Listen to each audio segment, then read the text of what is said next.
All right, hello everyone, and welcome to session 5 of Rise of the Dark Avatar in Avatar Legends actual play. My players are broken already, so that's usually a good sign. My name is ELH, I'm the game master. And yeah, we have a lot of content to get through today, so let's just quickly do introductions and get right down to it. So, Aaron, what do you got going on? Hi guys, I'm Aaron. I'm Lu Song-chi. I'm an Earthbender and a member of the Dai Li. I'm also Captain Williams on Tuesdays on Star Trek Euthenia, and I am very, very excited for this evening. Everyone, I am Darewolf Gaming 88 on Twitter and Twitch. I am playing Shazo Lee, the group's firebender. I also play Commander Saros on Tuesday nights, and recently hit Twitch affiliate. So I'm just gonna throw it out there, and I feel fantastic. Aaron, damn you and your DMs. All right, I'm done. Continue, Matthew. Sorry. Right. Hello, everyone. My name is Matthew. I play the waterbender Amaruk, who is a female successor of a crime family in Republic City. I also play crewman Vizeth on Tuesdays in the Euthenia stream with these fine gentlemen. Yeah.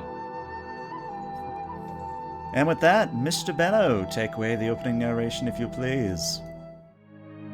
Water, air, fire, earth. Mastery of all four elements has always been associated with the ability to bring balance to the world.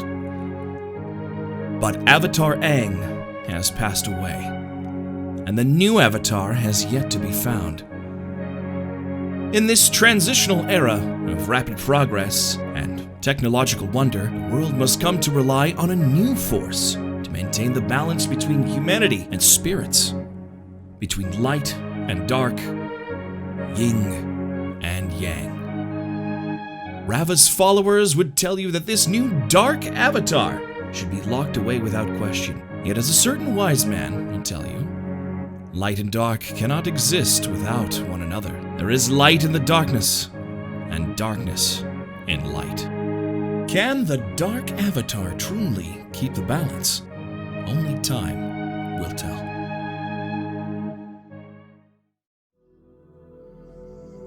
Alright, welcome back.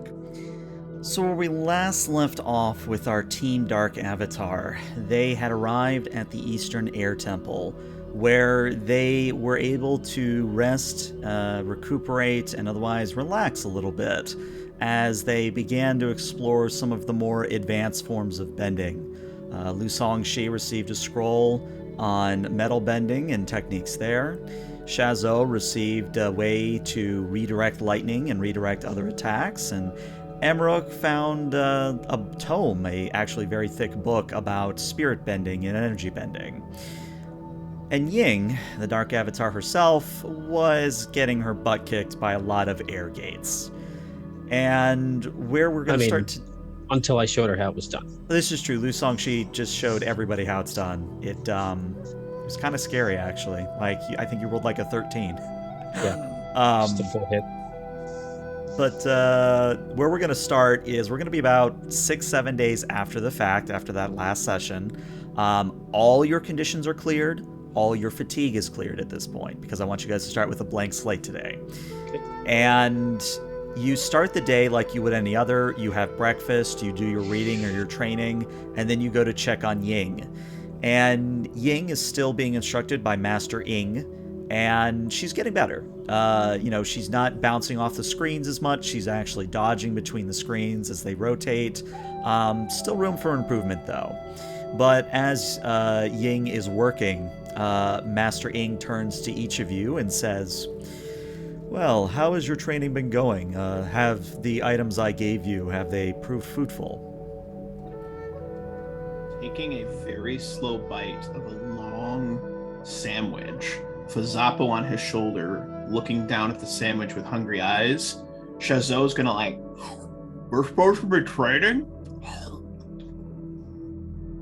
And I think Ing just cracks a smile and says, "Well, you're training your gut," which I definitely applaud. I think Amaruk, just watching him consuming that sandwich, slowly disappearing into his gaping maw, is going to sort of pat him on the back. Yeah, I mean that's you have to keep your strength up to make sure that you can train. I believe he's choking. I think he. I think with that, We're good. Lou's, yeah. She just pats him on the back. Wow. Hey, are you okay? You need to chew your food. You're not my dad.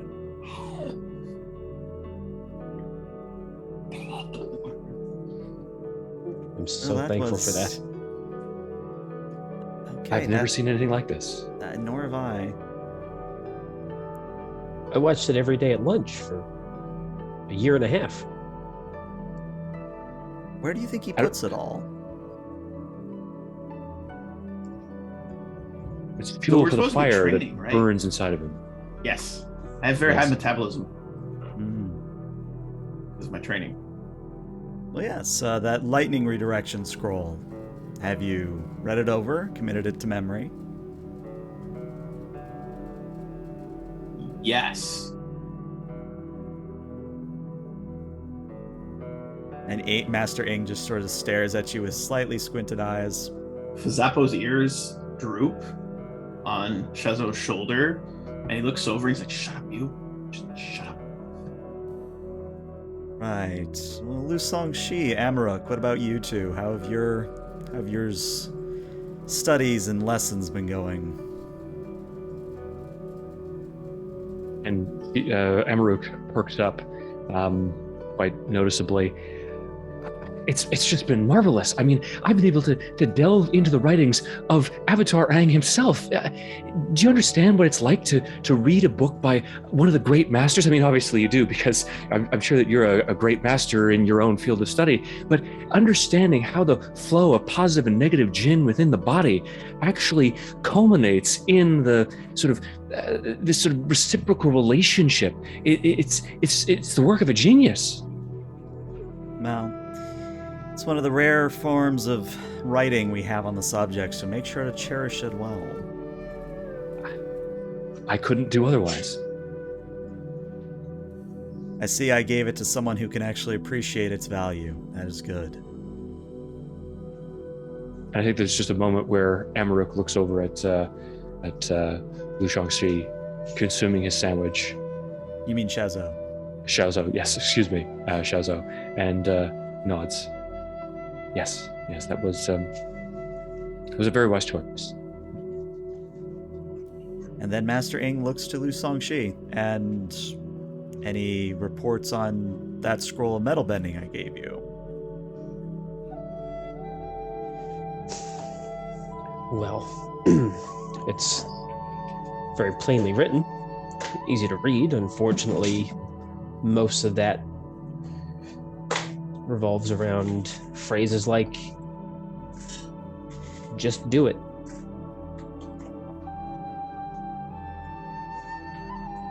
And there is It that seems like- stare where she's just like, yes, that is kind of how Master Toph taught, yes. Right. But I'm beginning to think that either this is some kind of elaborate multi-generational prank, or that there's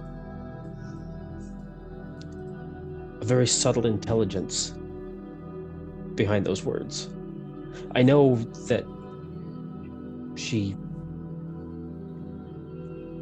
presumably is still a great earthbender, perhaps one of the greatest, but it seems like she takes for granted that not everyone is naturally gifted.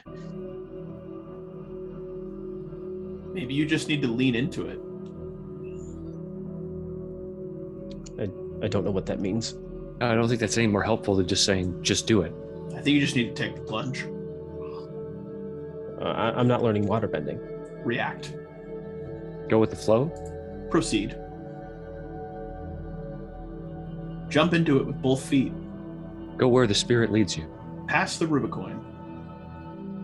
Thunk. Ow! God! Ow! Ow! Yeah, what they said. You just do it, or just do it, Lu Songshi. I believe in you. Just gotta bet As the Ying ranch. steps out. Oh, I'm having some progress. It's just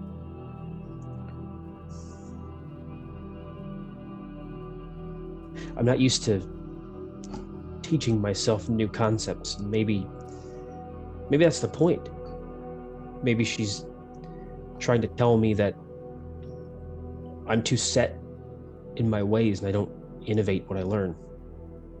I don't apply it in creative ways. And Master Ing's smile gets just a little bit wider at that and says, I believe you're on the right track. Keep at it. Yeah. But no, Ying, I noticed that those gates are still spinning. Why are you not in them? Well, 'cause no excuses. In you go. Shoo shoo.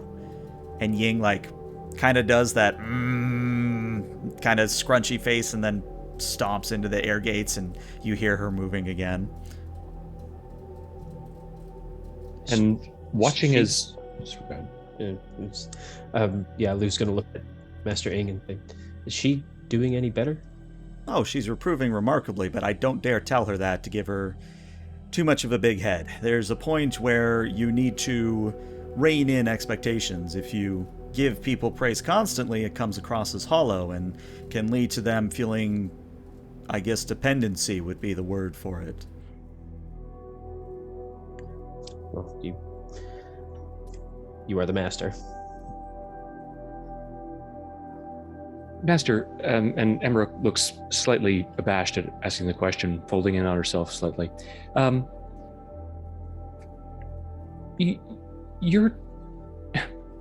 you trying to teach each of us something beyond the bending itself, beyond the actual techniques? Is that why you've given us each of these specific lessons? Just like you're doing with Emmerich? With Ying, rather? Yes, just I refer to myself in the third person now. Master Ing's smile gets even wider. At this point, it's almost slightly unnatural how wide the smile is. But as they reply, you can tell there's definite joy in their voice, and says, it's a master's job to teach students in ways they don't often expect.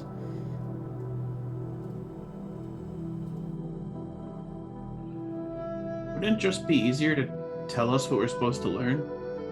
Well, as Lu Songshi has already found out on his own, sometimes the best lessons come from within yourself.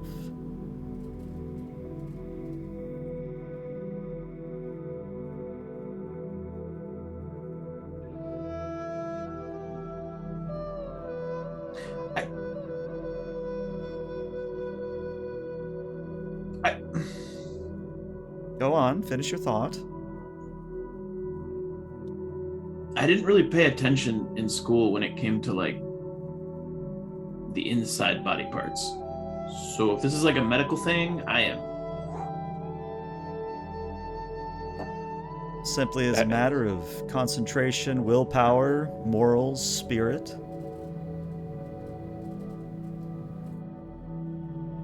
It's an inner growth sort of thing, where you are refined as a person and explore the deep complexities of your own inner life as a way of growing and developing both internally and externally, more as a holistic person. It's about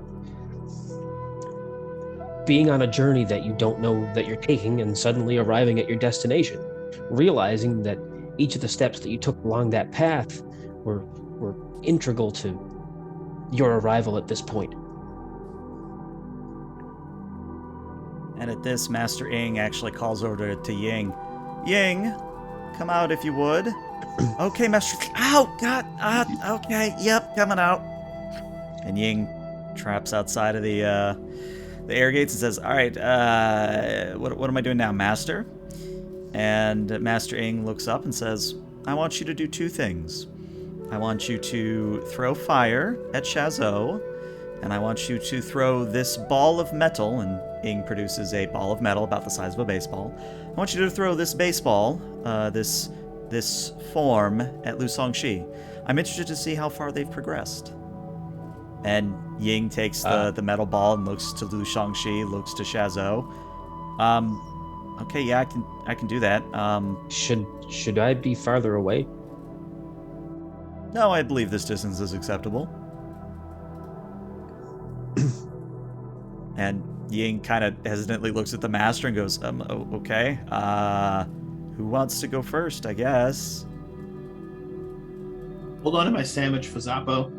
The squirrel cat takes the sandwich and starts eating it and hops off. Shazo takes up a position. All right, Ying. Hit me with your best shot. All right. So she kind of mirrors your stance in that classical firebending sort of kung fu stance. I don't remember the name of it off the top of my head, but you know the one I mean. Where you begin circling one another, and then she does 2 fist pumps with her left, followed by a roundhouse kick with her right, and 3 gouts of flame come flying at you. Now, basically what this is an opportunity to test out that technique I gave you last session. So, if I remember correctly, we put you under defend and maneuver, if I remember correctly. Is that right? Mm-hmm. All right, I need you to roll me focus then, and let's see how well you do. Oh, it's not going to be great. Well, you do have a +1 from Chad. Well, then I'm rolling at a +0. I missed. Okay.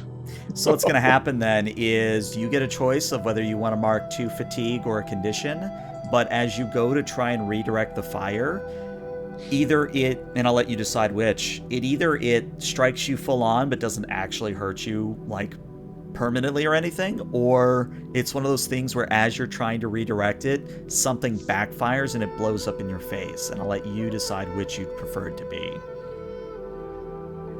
It blows up in my face. Okay. So you get kind of that comical, like, black hair, sticking up on all ends kind of a thing, that cartoony thing where, classic Acme humor. I will take the foolish condition because I feel foolish. Okay. And Ying immediately goes, was that me? I hope that wasn't me. I wanted you to feel confident, so I let you hit me. Isn't the whole point that I'm not supposed to hit you? That you're supposed to, like, flow around the fire and redirect it elsewhere? Are you questioning my training techniques? I am the firebender here. I am the fire master. Okay. Again! Okay. Well, another focus. Let's see how you do. And unfortunately, you don't have the +1 this time, so it is just going to be the flat focus here. Another 5. Nice. So, I'm going to let you decide how bad it gets, but you are going to need to mark another 2 fatigue or another condition here. We're going to go insecure. Okay. And it's going to take another... He's going to try to block it, and it's just going to voof. And then he's going to get hit in the face again. And, blackened face, comical look. He's going to drop down. He's going to go, "You've done well. Your training is nearly complete." And he's going to walk over to Fazzapo, pick him up, put him on his shoulder, and go sit on a bench and look insecure and foolish. Nice. And Ying looks like, okay. All right, Lu Shangxi, how hard? Should I throw this really hard, Master Ying? As hard as you can manage, yes. Oh, okay, are you sure? Yes, I'm very sure. Okay, you ready, Lu Shangxi? Honestly, I don't know. All right, well, here it comes. And she does that whole, like, pitcher wind up and literally beams it at you at the speed of a normal, like, fastball pitcher you would find in baseball. So your technique, I believe we put under... Defend and maneuver. Yeah, defend and maneuver as well. So that's also going to be focus for you. All right. Okay. Focus. There you go. You get a hit, which means that you can use the special technique, but you must spend a fatigue in order to do it. Done. All right. So what does that look like as you use your newfound technique? Right. So this is basically I'm sort of demonstrating metal bending. Is that what I'm? Okay. So I think what is going to happen is as as Ying hurls the ball, Lou will actually panic, and instinctively he stamps and a slab of earth comes up to deflect the ball away from him. However, he unwittingly deflects it into a path that will actually hit Amaruk. And so sort of turning to that, I picture Amaruk maybe heading over to where Liu Songji, or not Liu Songji, yeah, I'm doing it now, to where Shazo is, and sort of turns just in time to sort of see this ball coming, and Liu just sort of makes this sweeping motion, and it just abruptly does like a 5-point turn and just moves at a 90-degree angle and basically shatters through a wall, maybe. Since it wasn't a full hit, maybe he doesn't have that much fine control. Yeah, I think that's fair. So, Master Ing kind of looks on and goes, "Hold on. I'm sorry about your wall. Oh, it's quite alright. We can fix it very easily. But your technique, your weakness is in your mind, I think. You're not ready for such large things being thrown at you." And I think looking back and forth between that crater that has been left in the wall and Liu Shangxi, Amaruk is just going to break out in a massive grin and start clapping. That was amazing. You actually did it. Like how you deflected it twice. I mean, that was an amazing display, sending it careening off towards my head and then saving me right at the last moment. That's an amazing demonstration of exactly how your earthbending techniques synergize with your desire to protect the group. It was like an outpouring of your character in the form of bending. That was, and she just bows. Wonderful. Thanks. No, thank you for letting me be a part of that. That was incredible. Shazo whispers under his breath, "Lucky." And I think Master Ing does actually start chuckling aloud at this point and says, "Oh, well, I believe it is around lunchtime, believe it or not. You all may break for some food. Though I would say that I believe we have a few arrivals this afternoon, so if there's anything you wish to accomplish before your animal companion arrives, Miss Ying, you may wish to accomplish it beforehand." And basically what I mean out of character is that in the next scene, or the scene that follows that, the quote-unquote main plot is going to start coming in, so I wanted to give you guys a little bit of warning and a little bit of leeway here to ask questions, do as you wish before that happens.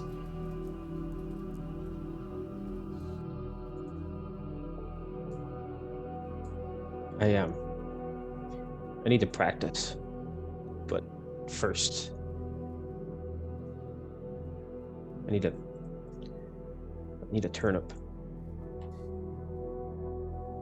And I think Ying actually reaches into her robes and says, "It's not a very big one. Ah, here it is." And she holds up a small turnip. It's not great, but I mean, if you want it. It's perfect. It's hand fruit sized. I can practice and eat. Yeah. And she lightly tosses it underhand at you. Perfect. And he just looks around, perhaps sees a bucket of water, just rinses it off and sort of walks around to the outside of the building to go search for that metal ball. And I think I would like a scene with Xiaozhou Li. I'll sit down beside him, and when there's a moment, we'll have a brief conversation. Fazapo is licking the soot off of his face, and he's just sitting there, just kind of glaring at the airbending mechanism that Ying's been using. He's just glaring at it. Just looks not angry, but discontented. And Amaruk, sort of seating yourself gingerly by Xiaozhou, is going to take a look at him from various different angles, sort of pull back, measure the various different protrusions of his hair. That's not a terrible look. It's a little bit avant-garde, and I think we have to do something about the soot, but I think you might set a new kind of trend. It's almost like some kind of city punk kind of aesthetic. I hate you. I hate you so much. I'm being serious. It's nice. You're a very fetching man, and, the hairstyle complements it. Fazzapo, looks up over his head. You see a little soot on Fazzapo's face, the white fluffiness, and the ears kind of perk up. And he looks down, and Shazo's just staring ahead. You think I'm fetching? I mean, in an objective sense, I suppose, yes. Sits up a little straighter. No one's ever said I was fetching before. Thank you. Right. Just an objective aesthetic assessment. Yes, you are easy on the eyes as well. Okay. This is getting a little bit more awkward than I thought it would be. To training! And Shazo stomps off, pulls out the scroll, and is gonna start reading it. If I could interject at this point, DM. Yeah, what do you got? I think at this point you will, both of you will hear a just barking shout. Watch out! And this sphere will come, blowing another hole in the wall. That's brilliant. And Good of you to get your destructive impulses out. It's working that out on inanimate objects, channeling it, focusing it on your bending. That's healthy. I think Lou's face will appear in the sort of second crater in the wall, looking around at it. Oh, I'll have to fix that. And that bookshelf. And Amarok looks absolutely aghast and appalled. What bookshelf? The one down that hallway, and I can't quite be sure, but maybe the one behind that. Were there books on the bookshelf? There were. That's my library! I need to go. And she's just going to scuttle off towards Can you bring me my ball? What kind of monster would do this? And then you hear Amarok almost weeping from the area in which you've also heard that initial voice. I can't. It's a tragedy. It's a tragedy. It's a humanity. No, you did it, Wolf. You got to commit to the bit. What does the old lady say?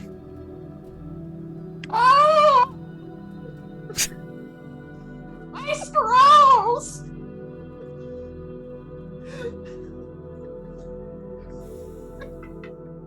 And while all this is happening, Lou has come back inside, and he just sort of gingerly comes in and picks the ball up and just single back steps out of the room. I love it. That was a brilliant scene. Well done, everybody. All right. Any other scenes you guys want to have happen before the arrivals happen?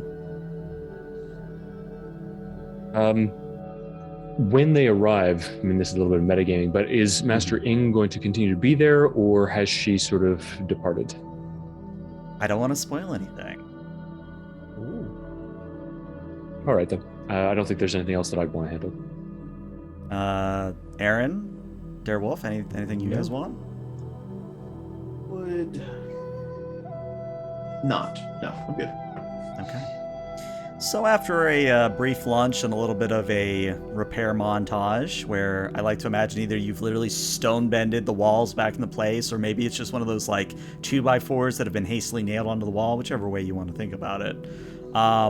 There is a howl of a shearshoe from outside, And Ying immediately bolts up from the lunch table, goes running outside, and you hear, "Oh, Hosa, hi girl, how you doing? Oh, no, don't let me, oh, okay, now my face is half paralyzed. Okay, yep, I deserve that for leaving you. Yep, okay, now you're looking, okay, my face is really paralyzed now. Okay, thanks."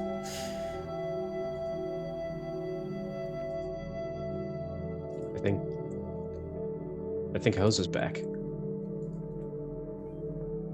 You know, if we're traveling with a Shearshu, shouldn't we have some kind of like anti-Shearshu venom with us, just on the off chance that we need it?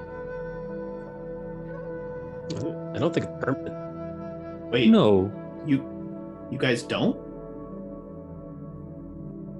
What? You don't have anti-Shearshu venom? Like antitoxin? Well, no. No. Wow. And I thought I was unprepared. I don't have it either. I don't know. I'm just saying. And Master Ing actually goes over to where Ying's pack is and pulls out a vial and says, why don't we go take this to her? I think she needs it. Oh, isn't this... Could this perhaps be Part of the journey. another lesson? Yes. Not to let your Shearshu lick your face. Well, that is an important lesson to learn. Yes, indeed. That's right, Fazama. It is. Okay, yep. All right, I'm paralyzed from the waist down now. Can't move. Nope, thank you, Hosa. I'm glad to see you too. This is where we learn about the importance of upper body strength. Well, at this point, maybe we ought to give her the anti-venom. You know, maybe this is actually like a spiritual lesson, right? Sort of disconnecting from the body, where we're just sort of free-floating minds, you know, aware of our own consciousness. I don't know where I'm going with this. It started out really good. You should work on that, says Master Ing. You should work on that. And as they say that, walking in is that air nomad that you met back in Daraka. It is Nashi.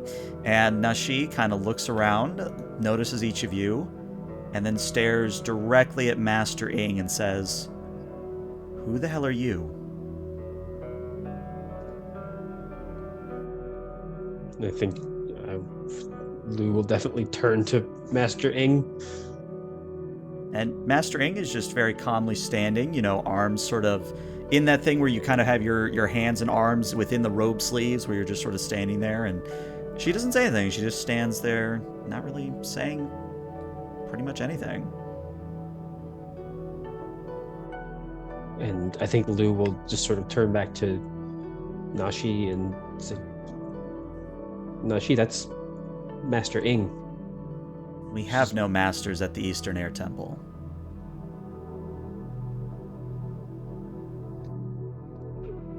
And once again, Lou will turn to Ing. Master? At this point, as you all look to Master Ing, there is a sudden gust of air, and it's one of those things where, like, your robes or whatever you're wearing kind of gets blown up in your face, or maybe something gets in your eye and you have to, like, squint and rub it free. But when you start to see again, when you look to where Master Ing was, you no longer see that androgynous, bald individual. You now see a six-tailed fox that has black fur, golden eyes, and a toothy grin. And they let out a howl, and then they bound past Nashi, and you see them gallop up into the sky until they disappear completely.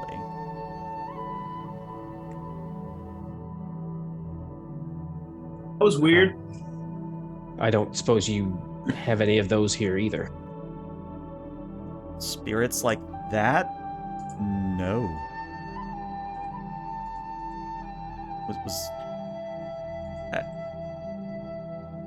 I have so many questions. I think we have more. Yes. And GM, how long have we been here sort of training and recuperating? Has it been several days? Or 6-7 days, yeah. should the... that spirit taught us for a week.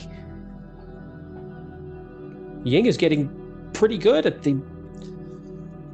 And he'll point, sort of still like semi-dumbfounded. He'll point at the air gates. Wasn't very good at teaching firebending. Stupid fox spirit. I think she'd have to teach you to read before you could actually assimilate the information from the scrolls.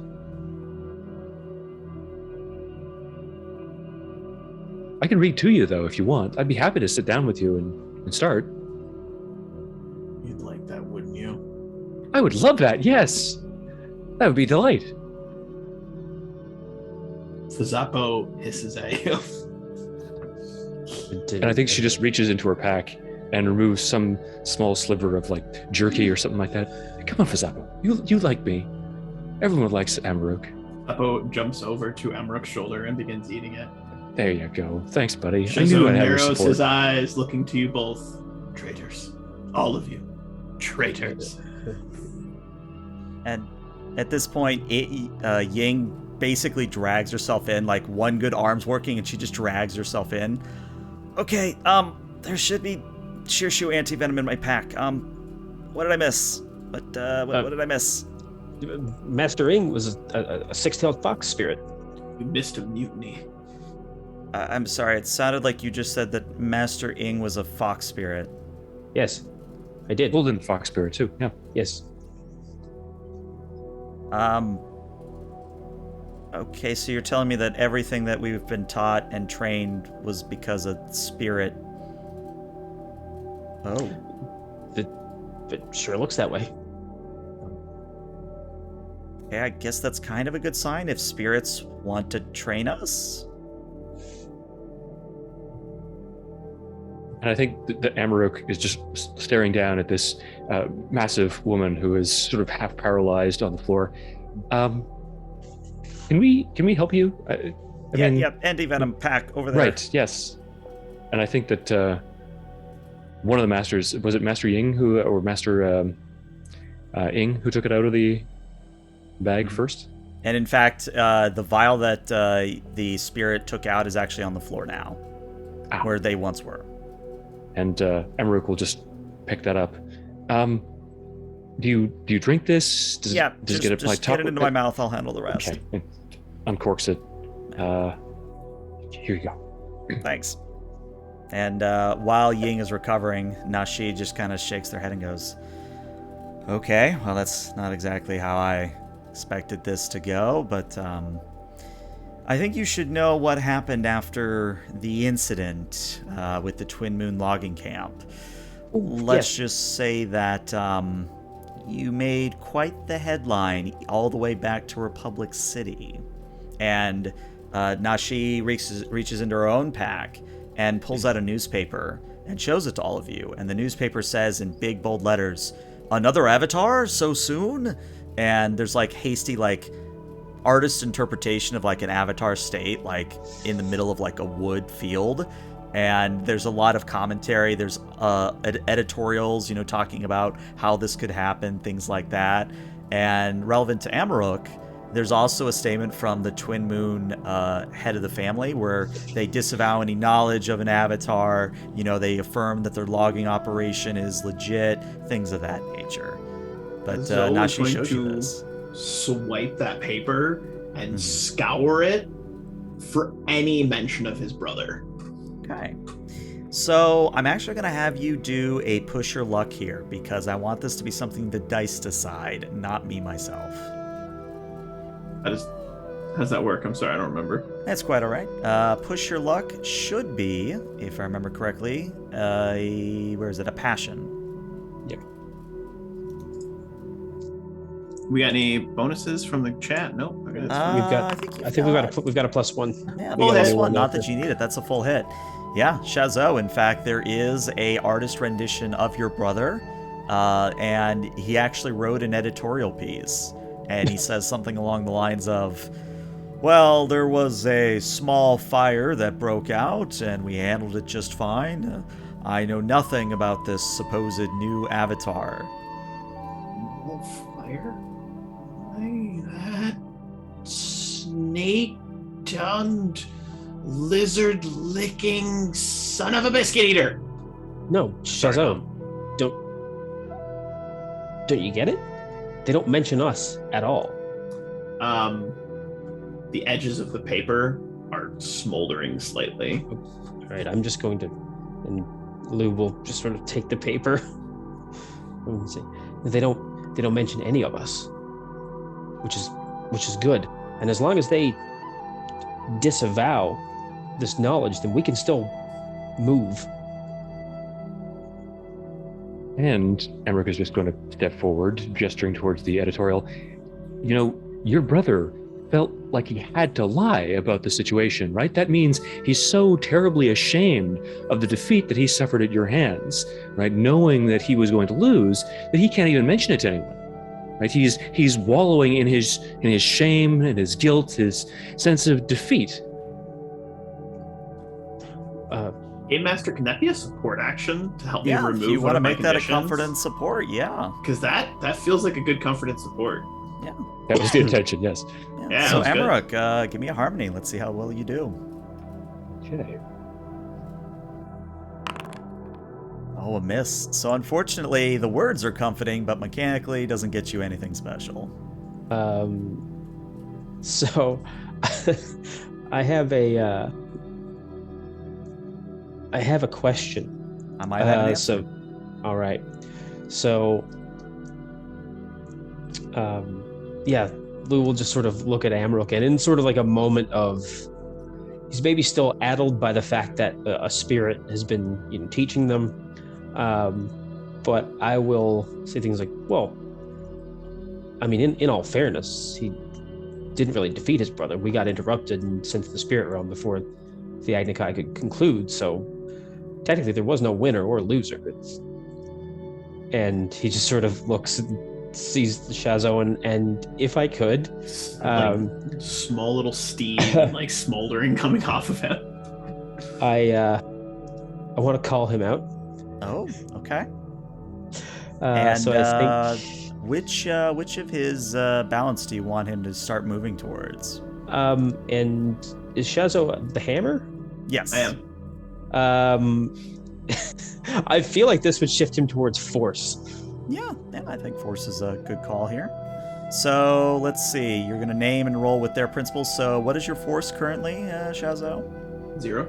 All right, then you're rolling 2d6 flat there, Aaron, and let's see what happens. All right. Full hit. A second. I will.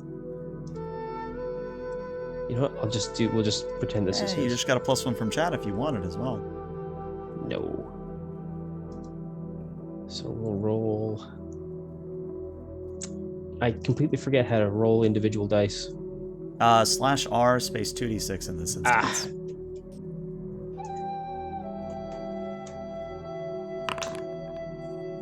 All right, a 7. So it it's is a something hit. where, if I remember how this works, is they are... So Shazo, your option is you can either shift your balance, or you can mark 1 fatigue. It's entirely up to you which you choose. Will shift my balance towards force.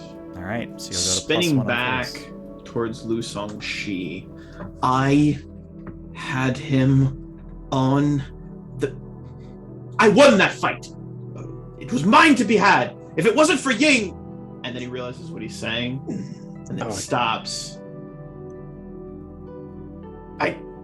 I have to train. Come on, Fazapo. And Fazapo will stay on Amaruk's shoulder. He'll look over.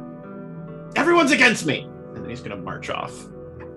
And Emmerich is just going to give Fazapo this baleful glare and point back and forth between him and... One ear up, one ear down. There you go. Well? Zappo paws at the pocket that had the jerky. And then Emmerich is just going to take out a piece of jerky, break it in half. Half now, gives it over to him. Half later, if he comes back feeling better. Zappo's ears go down, looks over at Shazo, the ears go up, and then he takes the half of it, leaps off, and bounds towards Shazo. And then Emmerich looks slightly distraught for a moment, looks down at the half piece of jerky in her fingers. Am I becoming like my family? Like bribing people and city officials to get us what we want? I don't think it's the same thing. It feels kind of like the same thing. We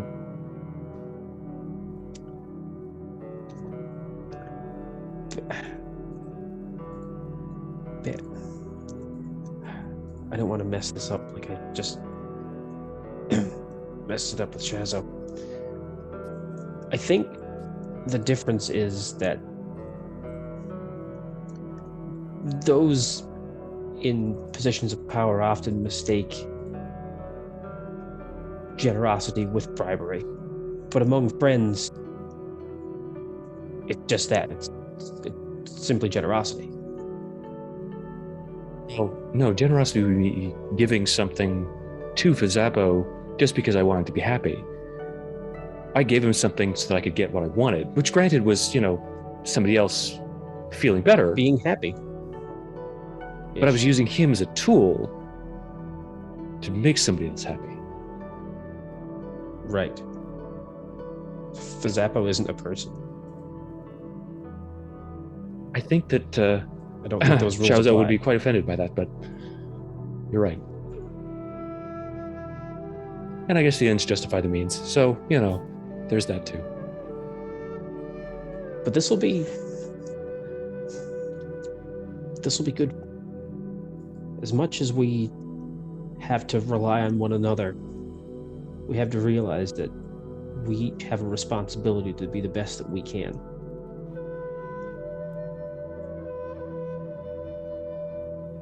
Well, that's an eternal struggle, isn't it? It's the fight against yourself, the worst aspects of your own nature that are always threatening to bubble up, the darkness inside the light. Or maybe nurturing the light that's inside the darkness.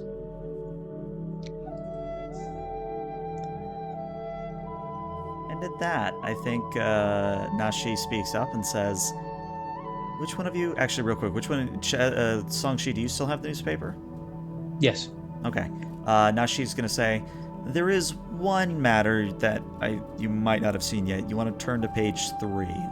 And, assuming you do. There is actually a report that says strange northern lights fill the sky, kind of a thing. And it goes into that long detail of that prismatic light show. And it doesn't mention around the Eastern Air Temple, but it does mention it roughly happening at about the same time that you all went to the spirit world. And Nashi says, it's obviously not written in the newspaper, but did any of you find something in the Twin Moon logging camp? Anything at all that might have produced such an effect? Yeah, funny thing about that. And I think Emmerich is just going to go over to the wall and pick out her pack, opening it, and I assume that the radiance from that prismatic staghorn is just going to effuse forth from the pack and splatter colors all over the ceiling. Yep. And Nashi kind of blinks and has to squint her eyes a little bit before they adjust and says, well, I believe I can answer at least one question I had then. That is the horn of a great wood spirit, which might explain how you got to the spirit world in the first place. Interesting. And Emmerich is going to quickly close the bag and take a step away from it. Are you saying that did they kill a spirit somehow or defile it? And at this, Ying has finally gotten unparalyzed, and she actually sits up and very, very intently looks at Nashi. And Nashi says, can you truly kill a spirit? I suppose it depends, but yes, in tearing down this spirit's forest, they obviously had a confrontation with the spirit in question, which is why that horn is even tangible. No, that's wrong. Oh, tremendously. But I'm not so much worried about the fact that you have it, so much as the worry I have the target it's going to paint on your back. Emmerich is just going to set her jaw and stand a little bit straighter. The Twin Moon were responsible for an abomination, something that goes contrary to balance, goes contrary to nature. I don't care if this puts a target on our back. We have to do something to fix this. I guess it's my responsibility. And Ying actually stands up a little straight and says, no, it's our responsibility. And she actually kind of pokes her head out of the room. Hey, Shazo, we're going to go beat up the Twin Moon. You in?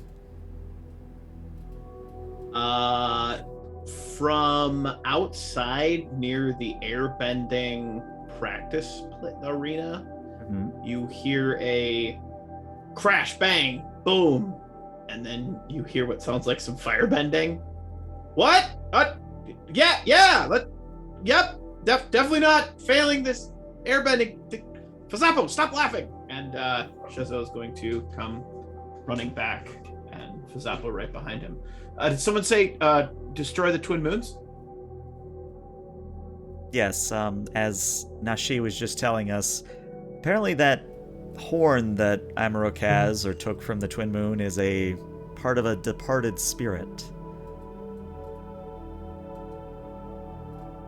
Anything that gets me closer to exiling my traitorous brother is... Yeah, I'm in. I'm totally in. Yeah, that's good. But if he's away from home, then wouldn't exile be a... Never mind. I think it's more of a moral victory. I knew that.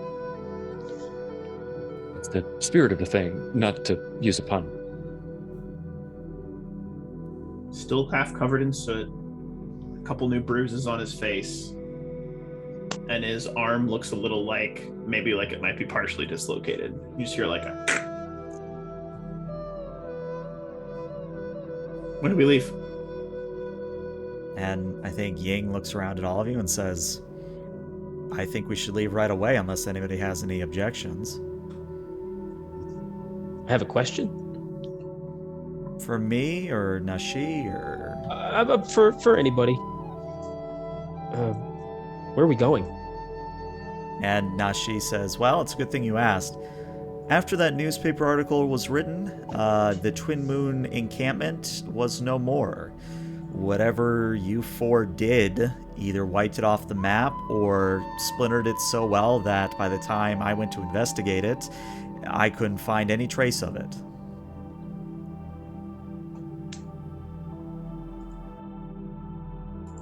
So you want us to investigate the camp or the people who were working there? Follow up on that lead? Would be a good place to start, yes, but the main concern as I see it is you need to find out why they are trying to harvest these horns, because to put it plainly, this isn't something where you just cut down trees randomly and sell the lumber. In order to get a spirit of such magnitude to appear, you have to completely defile the land, if you follow what I mean.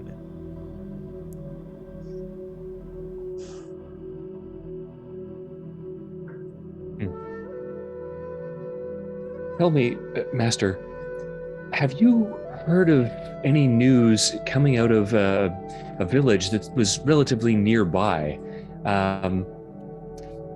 And forgive me, I forget the name of that village that we visited that we learned was producing the Uzia. Okay. Of Uzia, as we were traveling, we found a spirit there, an enraged fire spirit that was attempting to burn down a field of lotus blossoms and trees. Oh. Now that you mention it, yes, I do remember reading a small snippet in one of the newspapers a few weeks ago about it. Yes, let me see if I can remember. Something about how Muzia was expecting a surplus of crop this year, if I remember correctly. Could that enraged spirit in some way be related to the Twin Moon? I don't know. But one thing is clear. Something's going on with the spirits. Something's going on with the Twin Moon. Unfortunately, I don't have the answers, but... And Nazi looks at each... Or Nashi looks at each of you. I think you are well equipped to find those answers. And then, as you all sort of look to one another and nod and contemplate that, a bell begins ringing from throughout the air temple. And you hear someone call, "Incoming airship, not one of ours!" And Nashi immediately, kind of goes wide-eyed, says, "We need to see what this is," and rushes outside. Ying is, of course, hot on the trail. I'm assuming the rest of you are. When you get outside to the training area and you look to the west where the airship is coming from, you see that there is indeed a Zeppelin coming your way, and emblazoned on the side is the Order of the White Lotus emblem on the Zeppelin. And that's where we're going to take our 5 to 10 minute break. So we'll be back shortly, everybody. Stick around. Alright, and welcome back to part 2 of Session 5 of Rise of the Dark Avatar. Where we left off, we saw that approaching the Eastern Air Temple was a Zeppelin bearing the emblem of the Order of the White Lotus. And as Lu Songshi, Amarok Shazot, and Ying stare at the incoming blimp, Ying squints her eyes and says, hell. You're not going to like who I see at the front of that blimp. Who is it? You remember Grandmaster Yera, right? That And jerk face. Lou will sort of crack his knuckles and say, "I do." So, do we run? Do we fight? I'm okay with either, but which do we do? Okay. Can we outrun them? They have an airship. I mean, Hosa is fast, but I don't think airship fast. Can't abandon the air temple here. Not after they gave us shelter. Would the White Lotus really attack the air temple? I mean, they poisoned me for more than 10 years, so... I will concede that point. They're capable of anything. And Nashi kind of looks between all of you. I'll go get the others. We'll board up the windows and we'll lock all the doors. And if you can hold them here, or otherwise buy us some time, we can get the relics out of the temple and we can make an escape on boat.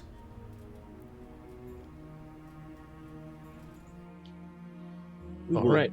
We will hold them. Other And- choice. Nashi nods to each of you and rushes off, and then Ying steps forward, cracks her neck, kind of cracks her knuckles, and says, "Alright, so it just occurred to me that that's an airship. We don't have one of those. Do we want the airship? Yes. In that case, we need to wait for them to land before we attack." Question though, do any of us know how to pilot or operate an airship with Yes. 4 people? And everybody looks at Shazot. What? I took some classes in airship piloting. I study other things other than firebending. Kind of hard to do that when you can't read, but okay. I can read! I'll say Ying speaks out. I'm pretty sure you can read. Like, I don't know where you keep getting that misconception. I've seen him read. Have you really? I mean, he didn't read that scroll. Well, I think that was just he wasn't interested at the time. And she gives him her eyes narrow slightly.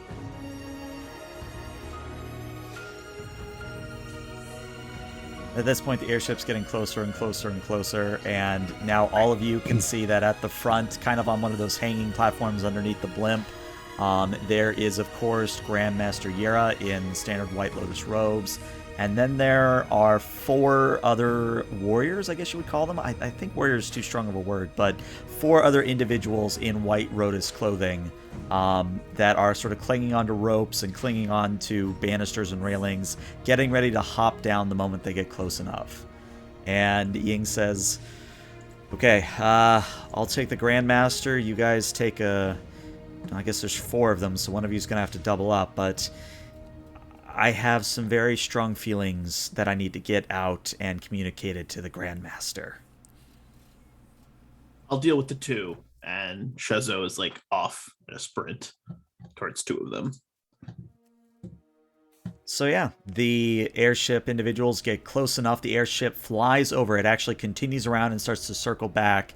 And that's when everybody from the airship jumps down, lands on the ground, and immediately starts bending and throwing weapons at you. So we are going to move into an encounter at this point.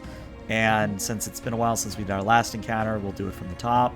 As a reminder, you each get to pick whether you are defending and maneuvering, whether you're advancing and attacking, or if you're invading and observing.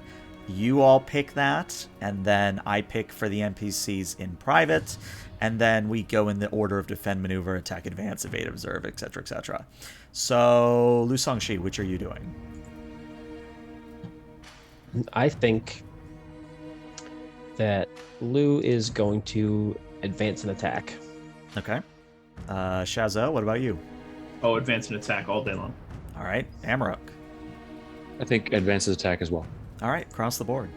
All right. In that instance, I believe that the 4, I'm going to call them mooks for the time being because that's ingrained in my mind. The 4 mooks basically decide to seize a position. And what they do is they use a combination of water bending, fire bending, and earth bending. And the other guy, the one that's not a bender, has like these venom-tipped shurikens that he's like throwing at you. And working together, those 4 are going to impose, make sure I say the right status effect here. Each of you is going to become impaired as they try to basically harrow you into a corner. Now, impaired, you can either mark 1 fatigue, or you can take -2 to all physical actions. Excuse me. Fatigue. And is that for All this 3 of you. entire? Yes. Oh, but is that for the entire? Oh, okay. Now that's I'm just the gonna mark mooks. The Grandmaster has her own turn, but fatigue. Yeah. I'm gonna mark the fatigue for those guys. As will I. Yikes. so up next is indeed advance and attack, and I'll let you decide who goes first among you 3. But whoever is, go ahead and roll with passion. I'll go first. I'm gonna strike. Well, remember you have to roll to see how many techniques you get, and then you can pick based on your roll. Oh, sorry, it's been a second. So I roll with passion. Correct. Okay. Do we have any pluses? I do see a +1 that you didn't use before, so yeah. I'll take it.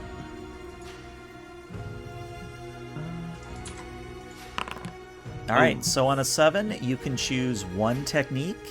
That technique cannot be Excuse the me. special one that you learned earlier because it's not a level of trained yet. Right. Okay, so you want to So go first. seeing that everyone is starting to get like pressured into a corner, Shazo does like a flurry of fire bending, just like kick, punch, and just starts to, very similar to the first fight we had outside of the city, starts to just create a barrier so that his friends can move up behind him. And he's going to focus on the guy with the poison-tipped weapons. He wants to try to throw as much of his damage at him. Okay. So they can either mark 2 fatigue, mark a condition, or shift their balance, but they're low-level NPCs, so they don't have balance to shift.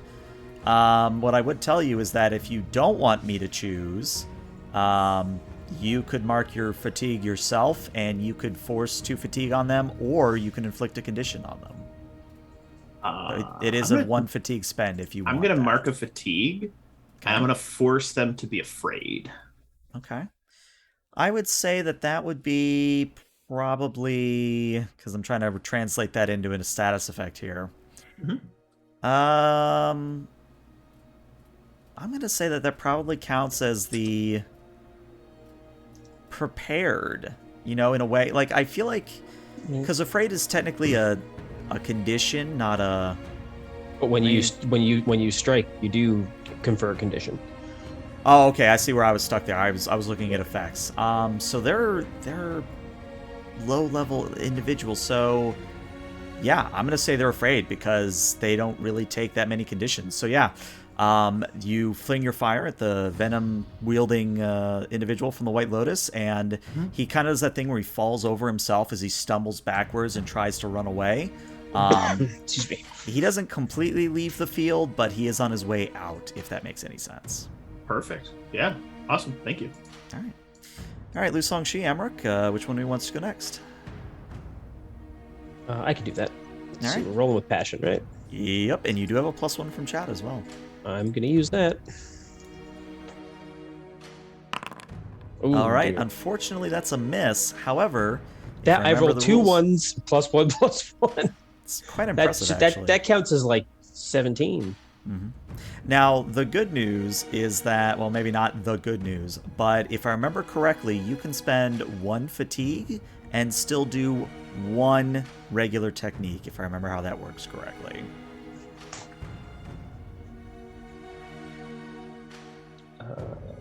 Okay, this fight's gonna get interesting. So I'll mark a fatigue to use a technique, and I'll pay the price to use this technique by marking another fatigue. Okay.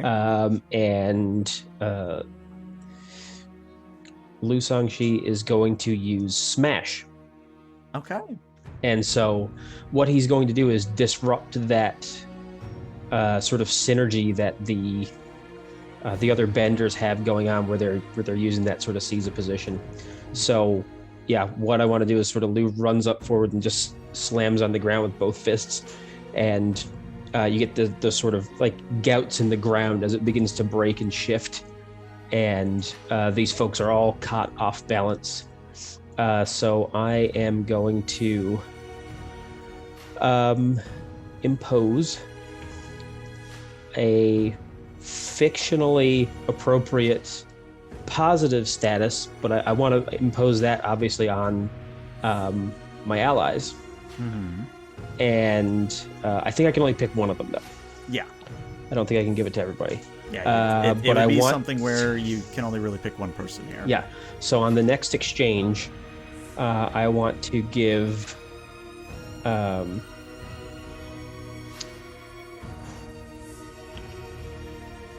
Yeah, you know what? I think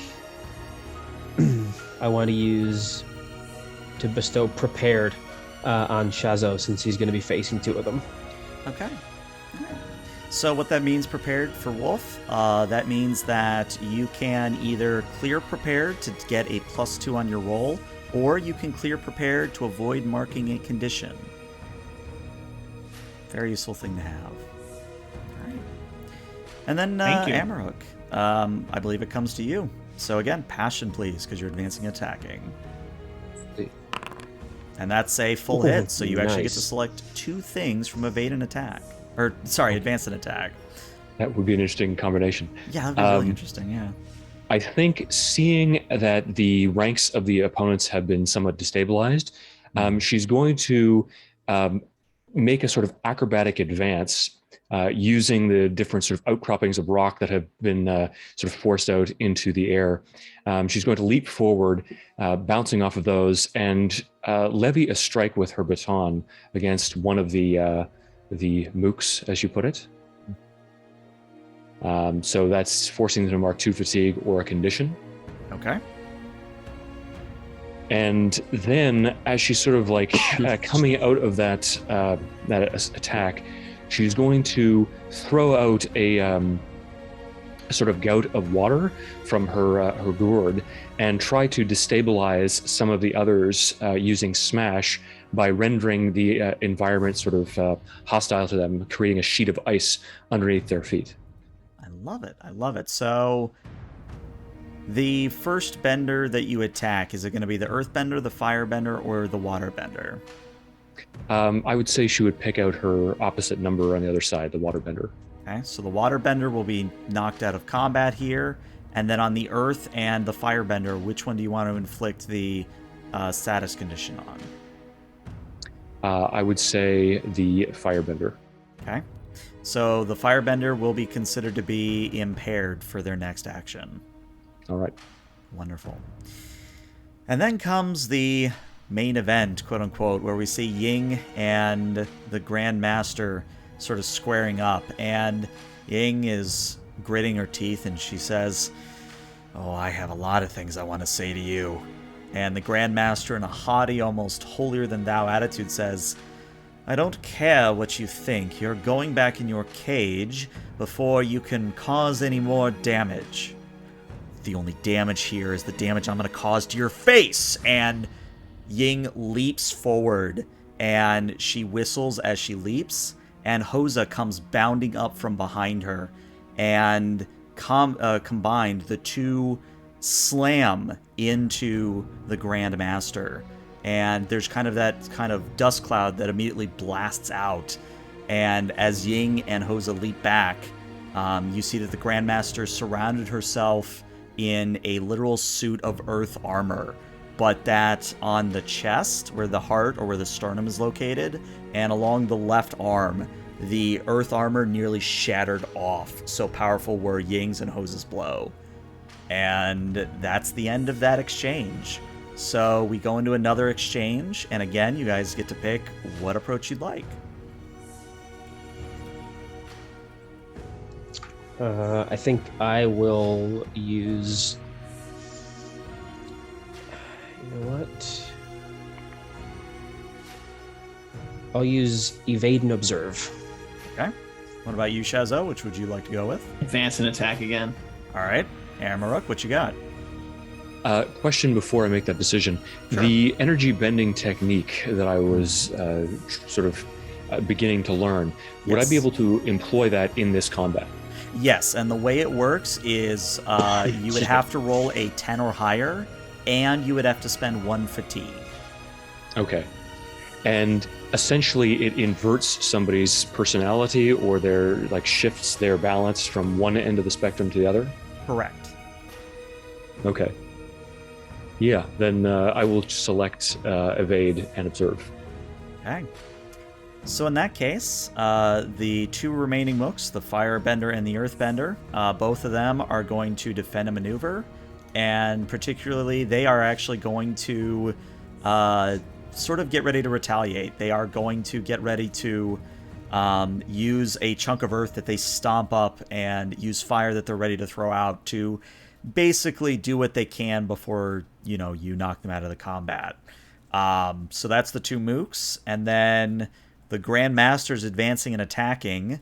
So the Grandmaster sort of does a slam of her arms out to either side, and the earth falls off her. It shatters out like needles. And then she collects some of those needles, swirls them into a ball of earth before her, and crunches it as hard as she can until it almost is as hard as diamond, or at least it starts to have crystalline qualities. Okay. And then she hurls it at Ying. And Ying is struck. Ying is knocked quite, I would say, maybe about 10, 20 feet back as she is just almost feet digging in, taking this damage, trying to stop this ball. And when she finally comes to a stop and the ball falls to the ground, Ying pants and goes, "All right, you want to play that way? We can play that way." And Ying begins to not earthbend, but she begins to apply fire to that same ball that just fell to the ground. And she turns it into a molten, almost lava-like quality. And then she throws it back right at the Grandmaster. And the Grandmaster takes it in the face, but she manages to split it at the last second. So needless to say, there's a grand climactic fight happening between Ying and the Grandmaster at this point. But we now come to evade and observe. So Amaruk and Lu Songshi, which one of you... Oh, sorry, Shazo, you still advance and attack. What do you got? I would like to strike again And I'm going to go for, is the one that I struck last time still up, or is he retreating? He's retreating, but remember, you still have to roll passion to see how many techniques you get. Oh, right. Sorry. Okay. Passion. Okay, None. so you can do one technique, but you have to spend 1 fatigue to do it. I will spend the fatigue to do it. Okay, so which I'm assuming strike still? Strike, absolutely. Okay. So yeah, which one, the earthbender or the firebender? I'm going to go for the firebender. Okay. And Shazot, as he approaches, he's going to, like, almost arrogantly, like, look at him, and there's just this, like, I will show you true firebending. And there's a small crackle of lightning around his hands just for a moment, and then he just firebends the heck out of him. Just like punch. It is. I'm taking that force that Hu Song-shi gave me earlier, and he's just almost to the point of like cruelty in this strike. And yeah, since the firebender is impaired by ice, they are going to take that, and when your fire blows subside, you see that the individual has more or less fallen unconscious for the time being. And you wouldn't actually need to mark that fatigue. If you cleared prepared, you could take +2 to your... Yeah, I guess that's Oh! true. To your- You could to take your the fatigue passion. dance. Because I had that And- one, that's right. Yeah, so technically I did hit. But still Okay. everything you said. Yeah, so that all still happens. You take that fatigue back. Woo! Thank you, Lu Song-shi, my man. There you Yes. go. Hey, we're learning. Yay. Yay! All right, now we're at invading and observing. So Amarok and Lu Song-shi, which one of you would like to go first? I will. Let's just get this crap show out of the way early. Okay, So Amarok can be awesome. You are going to be rolling with creativity or harmony, but remember, you Yep. also immediately clear 1 fatigue. Yep. I've already cleared the fatigue. I am going to roll with creativity. Okay. No, Yeah, I don't think with a 3, you would have to, again, spend a fatigue to do not something going to do that. here. I really just wanted to clear the fatigue. Okay. All right, Amarok, same thing, creativity or harmony.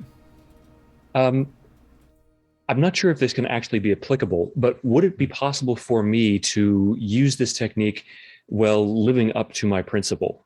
In other words, rolling with my principle based on a narrative explanation that I'll provide. I mean, I like the idea, but what I would tell you is that you would be rolling with principle instead of the creativity or harmony. Yes, but I think that the technique itself requires a roll of harmony rather than creativity, right? Let me double check. Because I got to check what I wrote down and what you wrote down. So let me check energy. Come on, bending Neil here. H. This is a great teaching moment. I You know, the right? phrase. Come on. All right, yeah, so energy bending, it's definitely harmony. So if you want to push towards progress, tell you what, we'll do it this way. And this definitely isn't in the rules before anyone gets worried. If you want to tick one more towards progress, towards that +3, I'll let you Excuse me. roll with progress. But yeah, I think that's works. So yeah, go ahead and roll with progress if you want to go to +3. Otherwise, it would be with harmony. But I also just still to- want to do here the narrative reasoning for that. Sure. Just to clarify for like future reference, and because we're still learning the system a little bit, Yeah. the balance moves themselves, like live up to your principle. When you take action in accordance with the values of a principle, mark fatigue to roll with that principle instead of whatever stat you would normally roll. Correct. So would that apply in this case, or are we sort of fudging and homebrewing a different kind of approach? I mean, now that you say it and I think about it, I think we are technically, you are just living up to your principle here.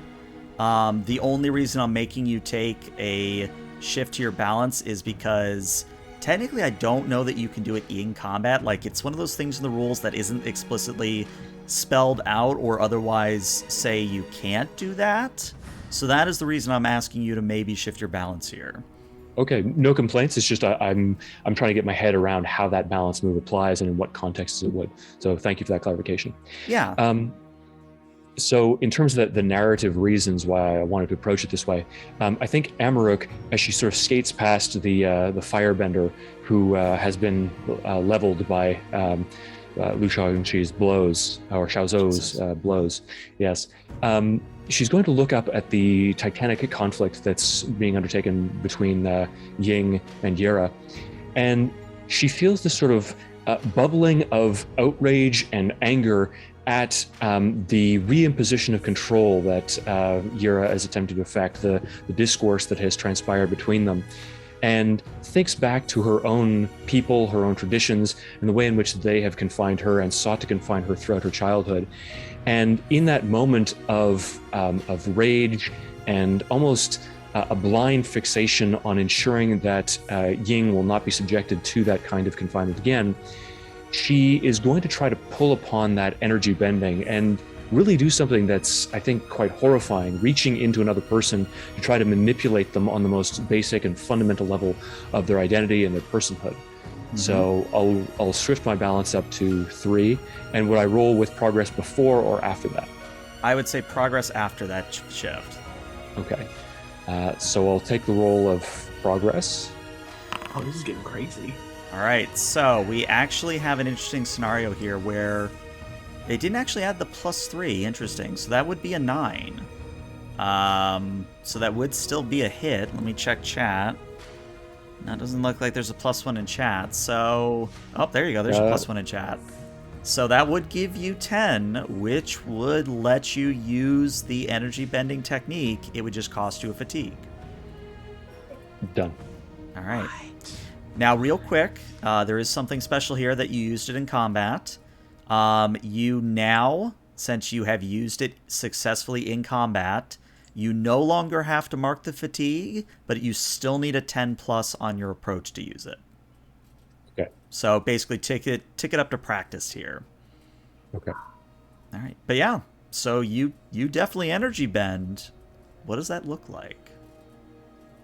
I don't think that there is any visible sign to anyone who is not a waterbender and trained in the spiritual arts, but there's this series of emphatic gesticulations more akin to something like earthbending, because there's a plantedness, a rootedness that is more grounded and fundamental than the sort of flowing acrobatics of waterbending, and it's all directed towards Master Yera with a kind of bizarre aggressiveness that's almost mechanical or puppet-like, kind of like something akin to bloodbending, but merged with earthbending.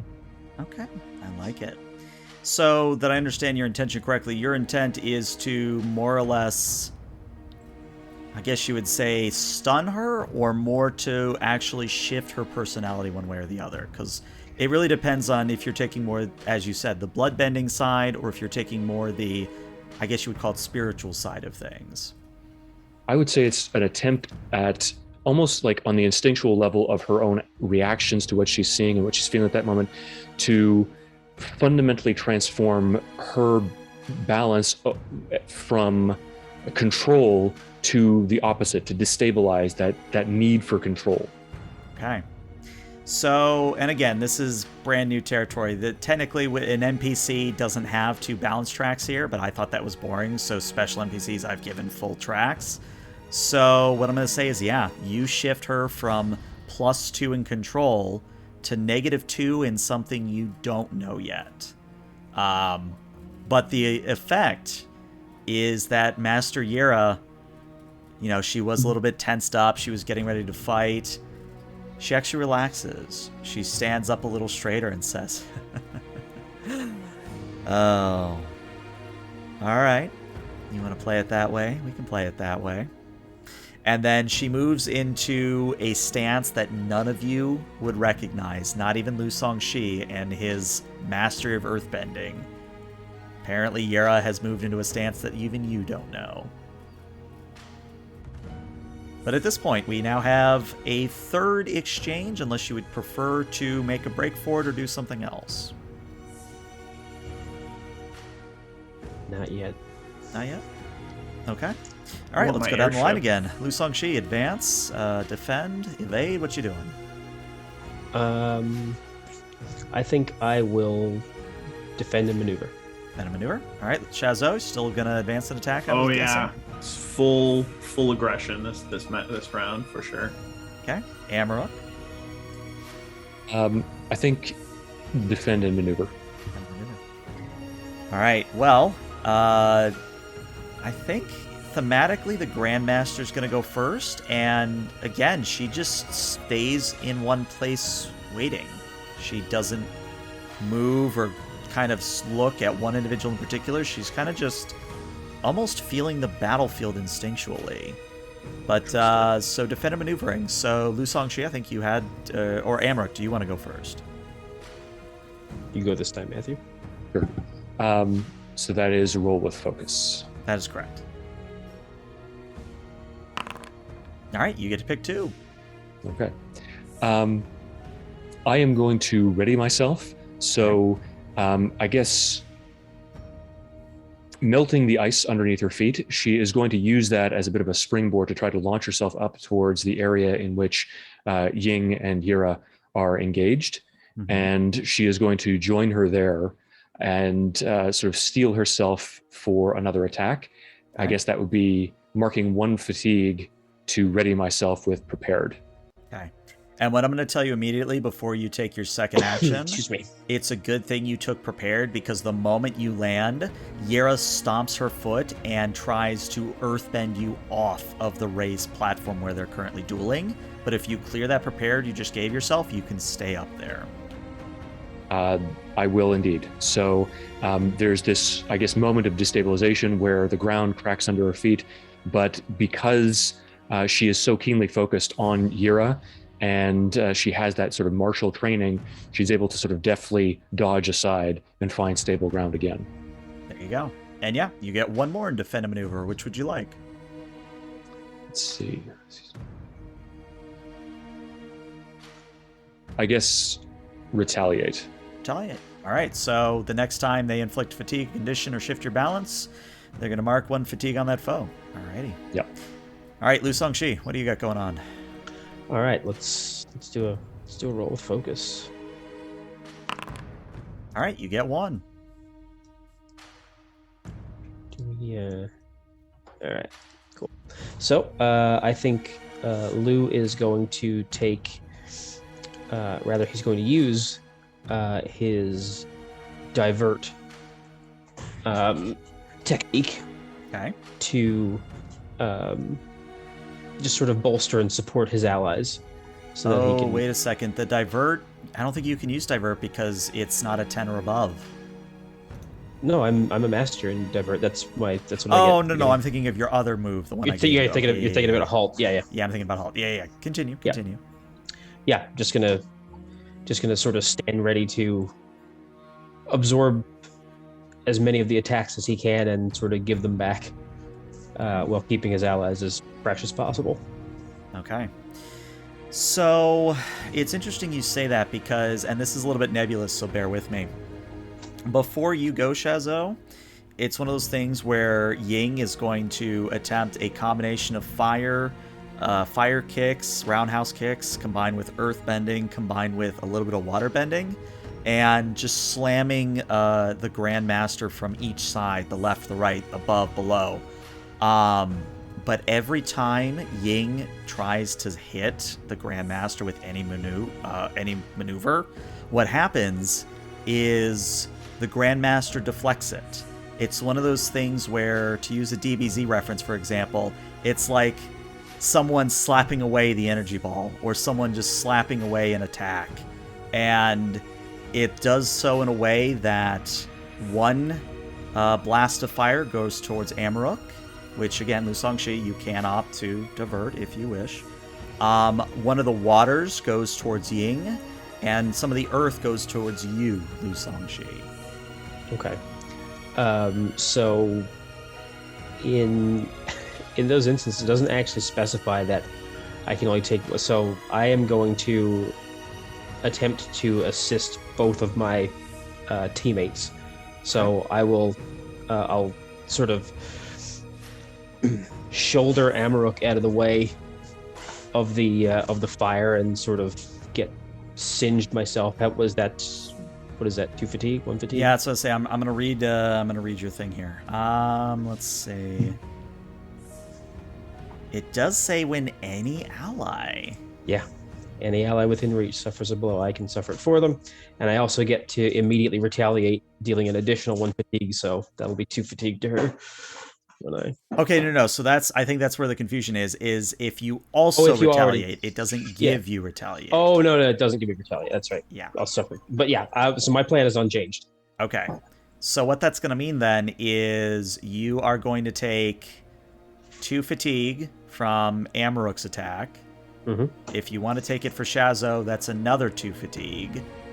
Yep. And then it would be a further 2 fatigue on your attack. So there's 1 extra fatigue there you got to deal with. Right. So that would just be a condition, right? Correct. So I think I will take the angry condition. Fair enough.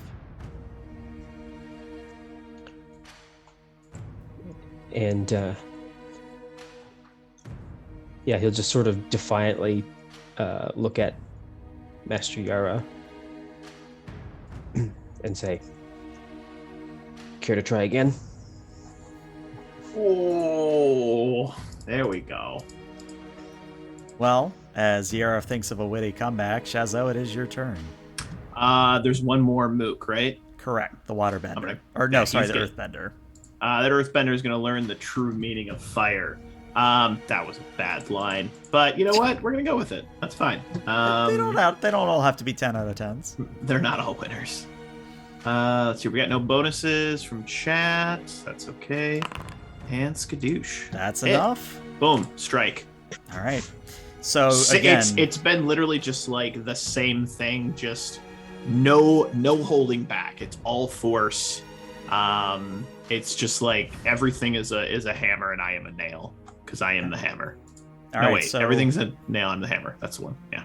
Yeah, I know what you meant. So my question is, do you want to force them to mark the 2 fatigue, or do you want to inflict a Oh, yeah. condition on them, or do you want? Oh me yeah, they're to gonna take the choose? 2 fatigue. Okay, so then you need to mark 1 fatigue yourself. Done. All right. So the Earthbender is knocked out of combat by the force of your blows alone, which now technically means we are at the start of a new exchange. And what I'm going to say is that Yera is going to shift stances. So before it was kind of that open, I think it's called a crane stance, where it's kind of opened up and you're waiting for somebody to come to you. They're going to shift more into a tiger stance, where they're more ready to go on the offensive. All right. But yeah, you 3 get to pick. Which ones would you like? I'm gonna go with defend and maneuver again. Okay. I am also gonna go defend and maneuver. Okay. Amro. I think I'm going to go with advanced and attack. Okay. So Ying is actually going to go for advance and attack, and as will the Grand Master. So yeah, Lu Songxi and Shazo, you guys get to go first. All right. So I'll go ahead and roll. I'm in an interesting situation now. So I've got 5 fatigue, 1 condition, and my highest balance bonus is a +2 to self-reliance. So I have 8 between them. That actually will trigger my murder complex. And I will take +1 to all moves going forward until I go below 8 between conditions, highest principal, and fatigue. Yep, that tracks. All right, so it's going to be roll of focus with a +1 bonus. That's a full hit. You get 2. All right, so I am going to once again use divert, Okay. and I will also use retaliate. Good combo. Good combo. All right. Nice. And then Shazo, what do you got going on? So I'm doing defend and maneuver, so I have to roll with focus. Is that right? Correct. Okay. Oh, come on, big money, no whammies. Nope, nothing. Yeah, nothing. I mean, again, you could spend a fatigue to still do one thing, but I'm gonna do really- that, and I am going to. I'm gonna use. I'm actually gonna use seize a position, Okay. and I'm gonna try to engage with the Grandmaster. Okay. So what I'll say is that, oh, Oh, that's interesting.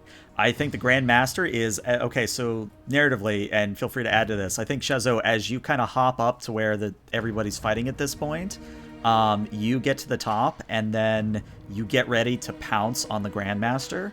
But they immediately spend 1 fatigue to then same thing they try to do with Amaruk, where they try to knock you off the platform. So you still get to be on the platform, but you don't get the advantage of seize a position if you follow me. So here, if I may, Game Master, Yeah, sure, what what I you got? think would be cool is that Shazo's just been like fire, punch, just knocking guys out, and then just double fist blasts himself up, and it's just like towards the Grand Master, and the Grand Master's just like flick.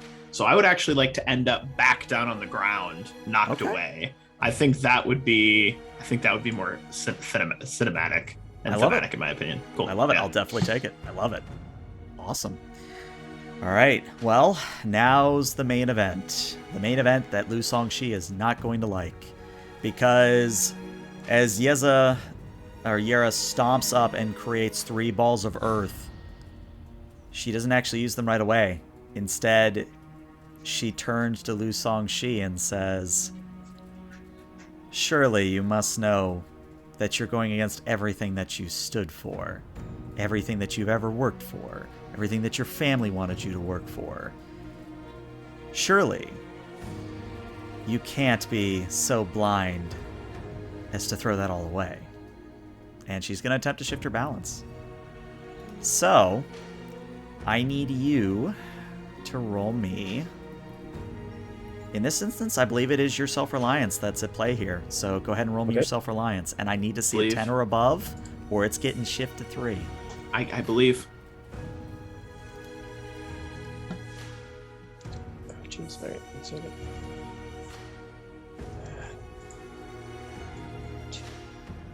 And I think you can actually just click the, there you go, full hit. You're fine. You're absolutely fine. So her words wash over you and they mean nothing.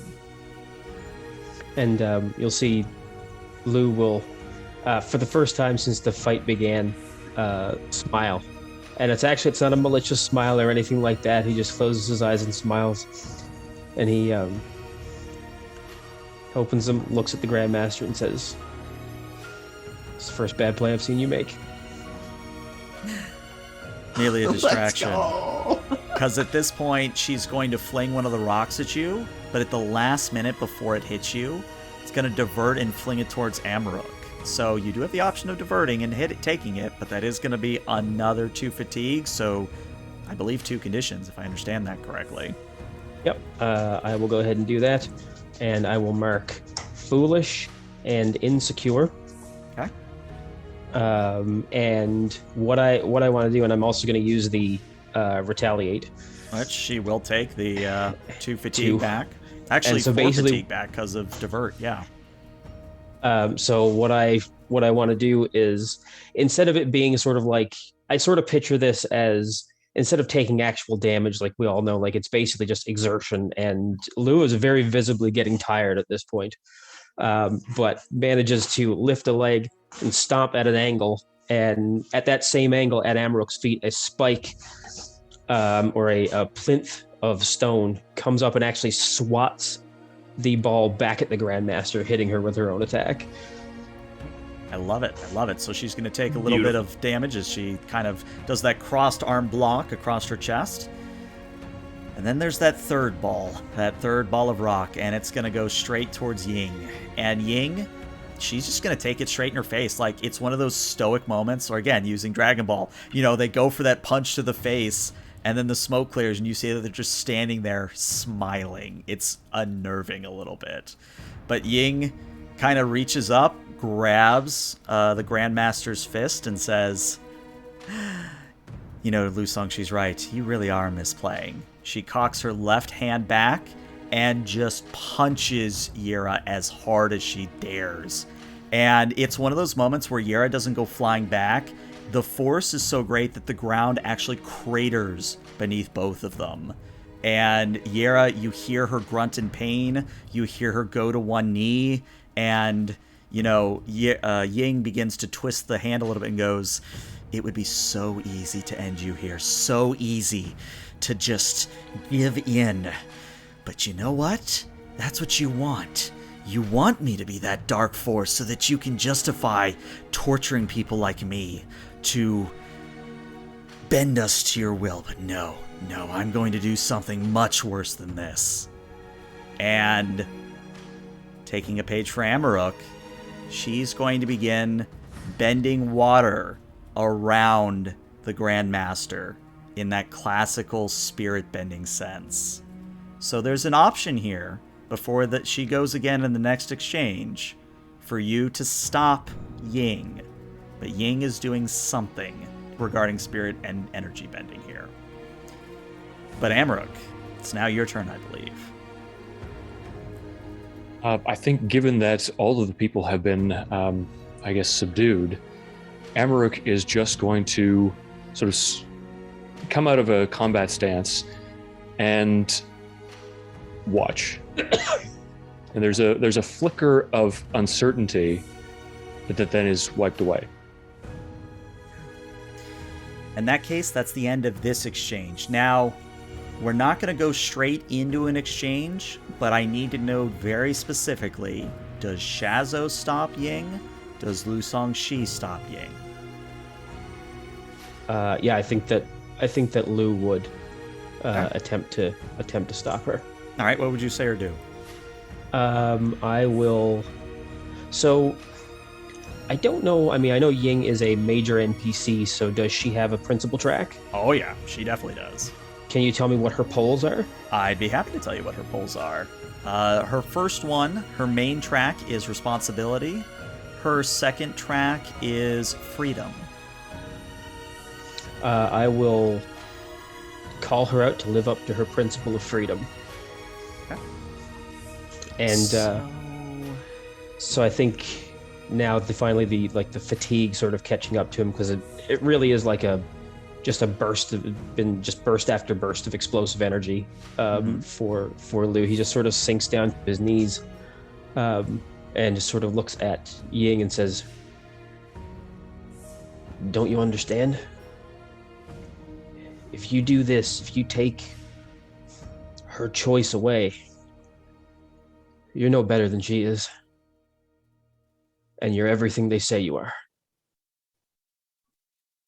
I have a thought, and I'm going to let you guys make the call on this. So, technically, when you call someone out, you roll with their principle, and there's that whole thing involved.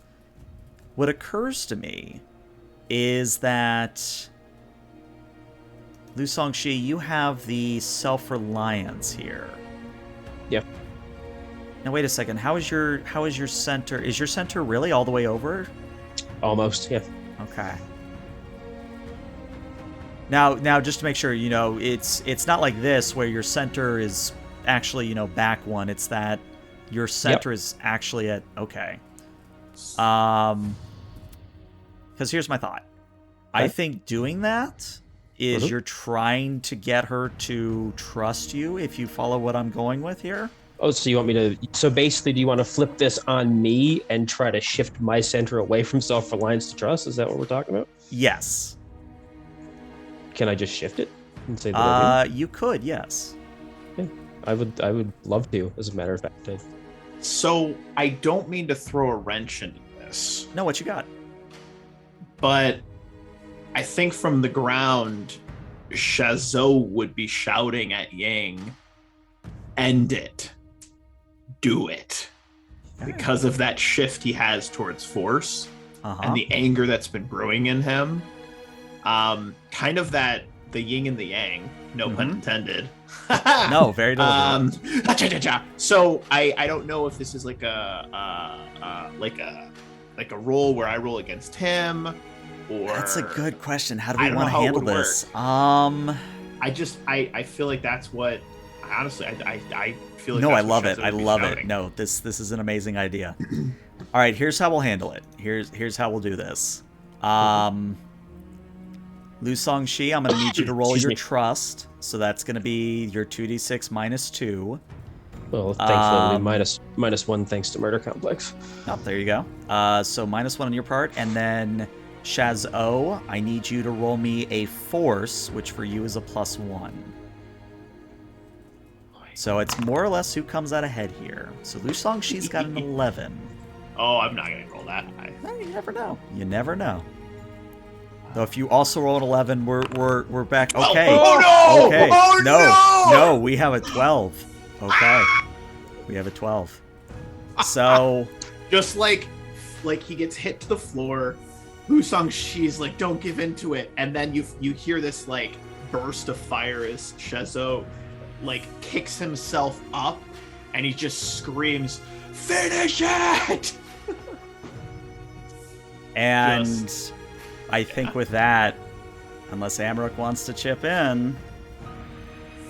If she did, it would only be in support of Xiaozhou. So I think seeing the way in which this is going, she's going to remain silent.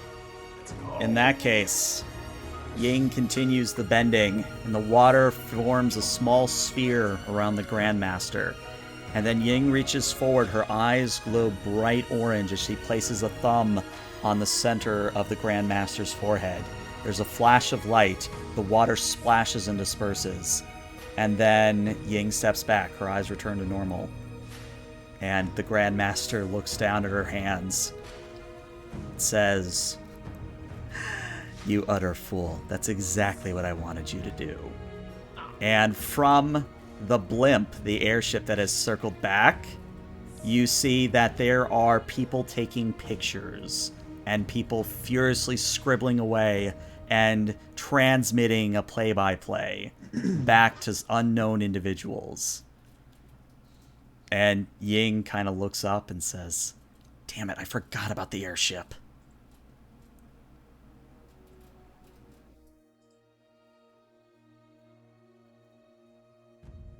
And I think Lou will get to his feet shakily, look up at the airship, say, "Well, you wanted the airship? What do we do with the people on board, Ying? Should we..." Toss them overboard. At this point, I really don't care what happens to them.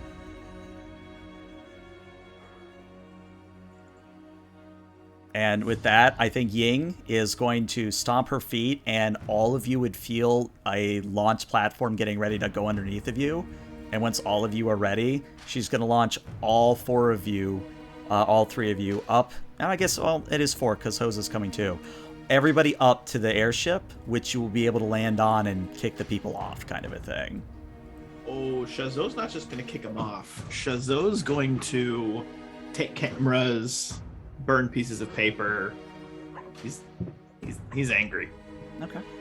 And what I would say is, if you are going to the extra effort of destroying cameras and destroying radio equipment and all that, technically, as far as I know at this point in the Avatar universe, there are cameras, but there's not like videos. So it's all word of mouth of people just saying, "Oh, you know, so-and-so just did this, so-and-so just did this." And I think that... recording? Yeah.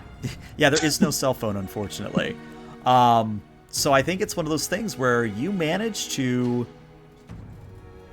yeah, let's do it this way. You manage to destroy their equipment before the word gets out. Or most of the word gets out. All they have is word of mouth. Correct. They don't have any proof. Correct. But yeah, I think with all of the other White Lotus kicked off the blimp, with all of Team Dark Avatar aboard, I think everybody looks to you, Shazo, because you said you could fly an airship. Shazot's going to head to the cockpit, as it were, or the pilot house. He's going to look around. He's going to walk over to the... I imagine there's like a giant, like, captain's wheel. Oh, yeah. He's going to look over. There's going to be like a little thing. He's going to ding, ding. And then he's going to like push the little lever forward. It's going to like... Yeah, I was going to say, it's one of those things where the Zeppelin starts going slowly, but actually in the Avatar universe, they go quite quick. But yeah, it picks up speed rapidly. Yeah, picks up speed rapidly. And then, you know, he's going to look back at the group as they walk up, and we're all sailing forward. And he's going to say, "Yar! Where to, mateys?" No, I'm just kidding. He's going to say, where are we going? And I think Yeah, what you got? before Ying chimes in, or the are we swinging back for Nashi, or is she escaping in a different way? GM, just before I would say Start that now that talking. you're in the airship and you get a bird's eye view of everything, you do see several boats leaving from the north of the island that has the Eastern Air Temple. got it. So I think when Sheza says sort of, where are we going? Sort of Lou is just gonna sort of walk past him. I believe they're probably on the bridge of this Oh, yeah. of this airship, and he'll just sort of walk to a corner and sit cross-legged, and just sort of quietly say, "Ask the Avatar." And I think Ying was going to say something, but at this she turns to Amaruk and says, "How do we hit your family?"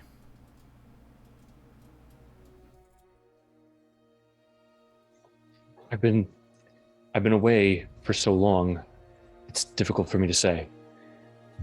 Educated guess.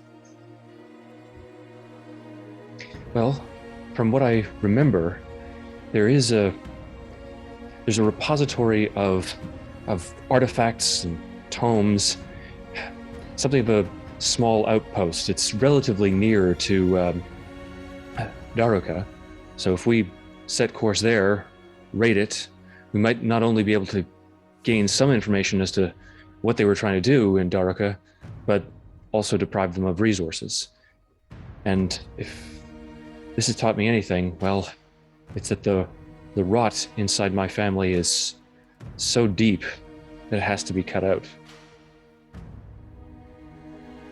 You heard her, Shazo. To the west. You're muted. Shazo will crank the wheel hard to port, and we will head towards the west. And it's one of those things where once you guys are actually going over the water, I think Ying sort of falls against one of the walls and slides down it, and then Hoza, the Shirshu, kind of nuzzles up against her, and Ying kind of looks down and says, "You played right into her hand. She wanted me to take her bending away, but why? Why? Was it just so that she could paint me as a villain? I've got a lot to think about." And as you sail into the sunset, that's the end of the session. Spicy one. Yeah, spicy. I like the spicy end. That was good. That was good.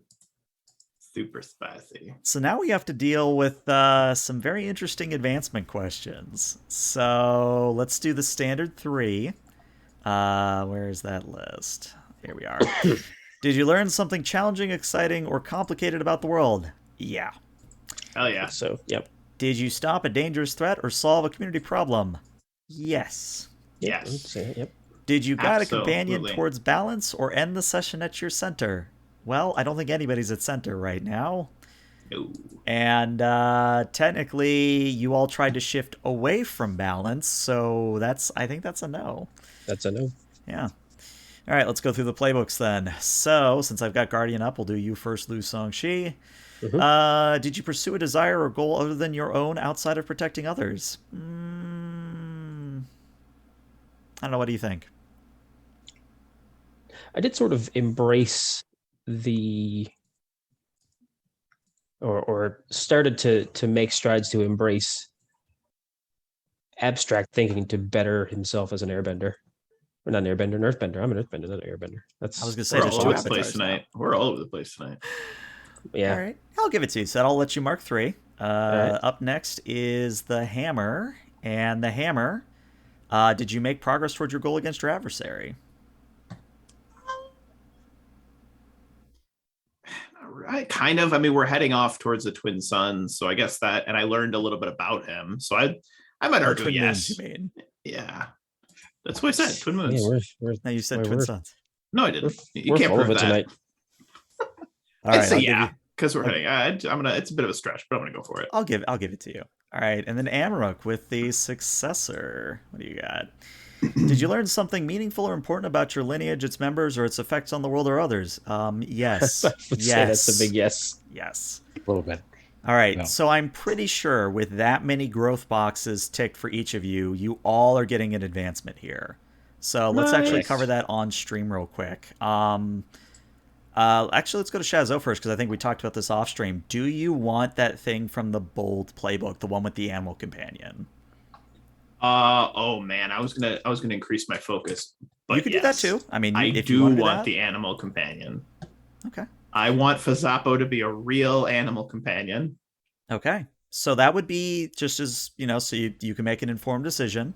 That would give you the best friend from the bold playbook. And what that means is that whenever your animal companion could help you push your luck, you can mark a fatigue to roll with creativity instead of passion. But the caveat is if your pet ever gets hurt, you mark a condition. You know what? I'm just gonna go with the +1 in my focus. There Fair it is. enough. Excuse me.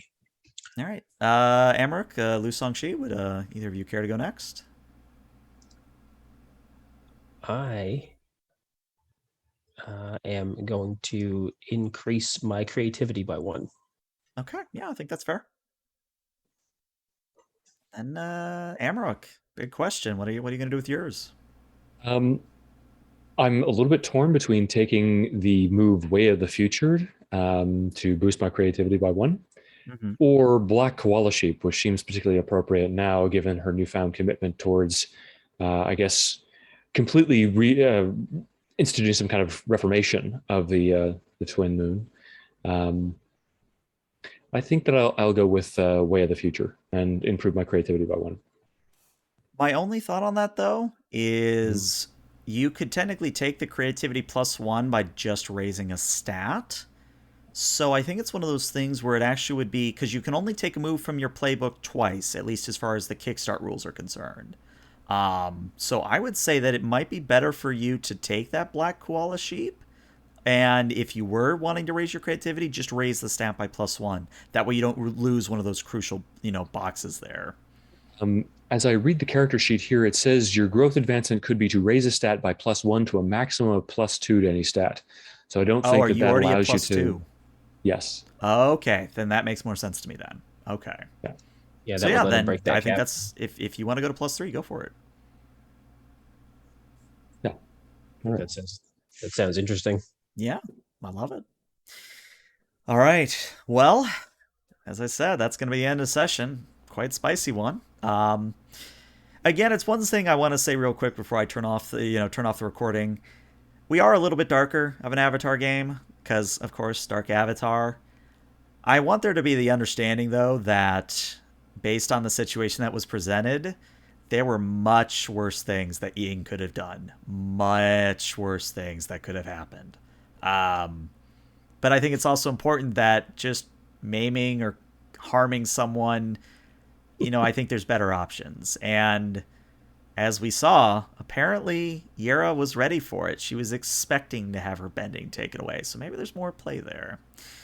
But that's a mystery you'll just have to tune in and watch to find out. But yeah, Twitch, stick around because we're going to rate somebody. But YouTube, thanks for tuning in. We'll see you later.